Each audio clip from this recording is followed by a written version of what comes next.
আসসালামু আলাইকুম সুপ্রিয় দর্শক।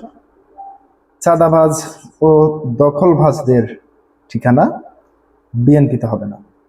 এবার এ ধরনের বক্তব্য দিয়েছেন বিএনপির চিফ হুইপ দুলু।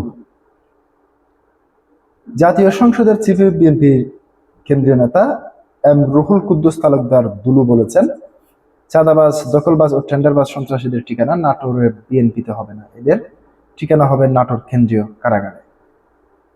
মঙ্গলবার বুধবার নবাব সিরাজউদ্দৌলা সরকারি কলেজ মাঠে নাটোর জেলা বিএনপি আয়োজিত ইফতার মাহফিলে প্রধান অতিথির বক্তব্যে দুলু এসব কথা বলেন।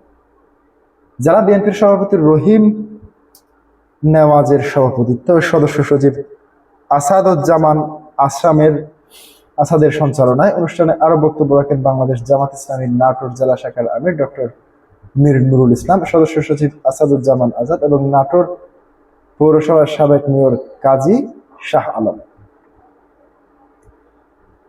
এমদাদুল হক মামুন সহ স্থানীয় নেতারা। ইফতার ও দোয়া মাহফিলে শহীদ প্রেসিডেন্ট জিয়াউর রহমান, দেশনেত্রী বেগম খালেদা জিয়া, আরফাত রহমান কুকু সহ সব শহীদদের আত্মার মাগফিরাত কামনা করা হয়। প্রধান অতিথির বক্তব্যে নুরুল কুদ্দুস তালুকদার আরো বলেন, প্রধানমন্ত্রী তারেক রহমান যা বলেছেন তাই করেন,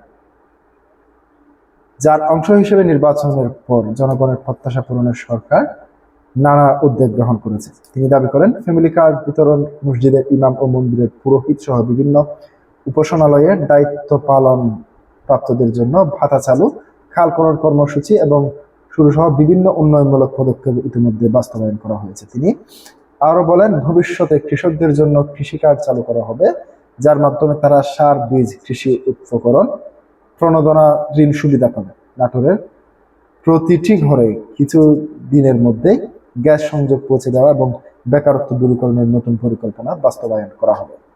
প্রিয় দর্শক, আজকে পর্যন্তই। আসসালামু আলাইকুম।